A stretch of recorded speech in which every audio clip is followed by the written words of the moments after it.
पाकिस्तान के बीच एक ऐसी गुप्त कूटनीति चल रही है जो करोड़ों लोगों की सुरक्षा से जुड़ी है। आज 1 जनवरी 2026 को दोनों देशों ने एक दूसरे को अपने परमाणु ठिकानों की सूची सौंपी है। लेकिन क्या आप जानते हैं कि भारी तनाव और ऑपरेशन सिंदूर जैसी सैन्य कार्रवाइयों के बावजूद ये परंपरा पिछले 35 सालों से क्यों नहीं टूटी? सबसे पहले इतिहास की बात करते हैं। यह आदान प्रदान agreement on the prohibition of attack against nuclear installation and facilities के तहत होता है। इस ऐतिहासिक समझौते पर 31 दिसंबर 1988 को तत्कालीन प्रधानमंत्री राजीव गांधी और बेनजीर भुट्टो ने हस्ताक्षर किए थे।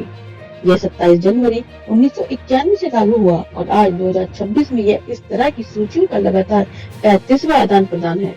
अब सवाल उठता है कि इस लिस्ट में होता क्या है? दोनों देश एक दूसरे को अपने परमाणु ऊर्जा और रिसर्च रिएक्टर्स, यूरेनियम एनरिचमेंट सुविधाओं और आइसोटोप पृथक्करण संयंत्रों के सटीक अक्षांश और देशांतर यानी कि लैटिट्यूड एंड लॉन्गिट्यूड बताते हैं। इस संधि का मुख्य उद्देश्य यह है कि युद्ध या किसी भी सैन्य संघर्ष की स्थिति में दोनों देश इन चिन्हित ठिकानों पर हमला नहीं करेंगे। इससे परमाणु रेडिएशन से होने वाली महाविनाश की स्थिति को टाला जा सकता है।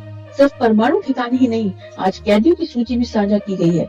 विदेश मंत्रालय MEA के तहत आंकड़ों के अनुसार इस संधि का मुख्य उद्देश्य यह है कि युद्ध या किसी भी सैन्य संघर्ष की स्थिति में दोनों देश इन चिन्हित ठिकानों पर हमला नहीं करेंगे।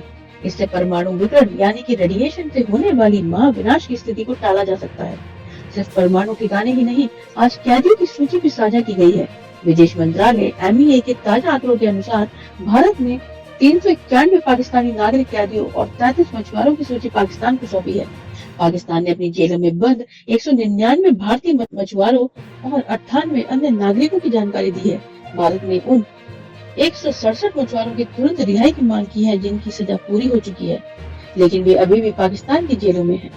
यह साल का आदान प्रदान इसलिए भी खास है क्योंकि पिछले साल मई 2025 में ऑपरेशन सिंदूर के बाद दोनों देशों के बीच सैन्य तनाव चरम पर था। इसके बावजूद कूटनीतिक चैनलों ने काम करना बंद नहीं किया। कल ही ढाका में पूर्व बांग्लादेशी PM के अंतिम संस्कार के दौरान S जयशंकर और पाकिस्तानी नेशनल असेंबली के स्पीकर के बीच हुई संक्षिप्त मुलाकात में इस प्रक्रिया के लिए जमीन तैयार की थी।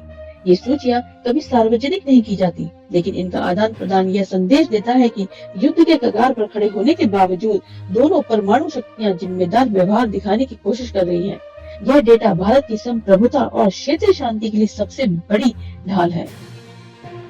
चलिए रुक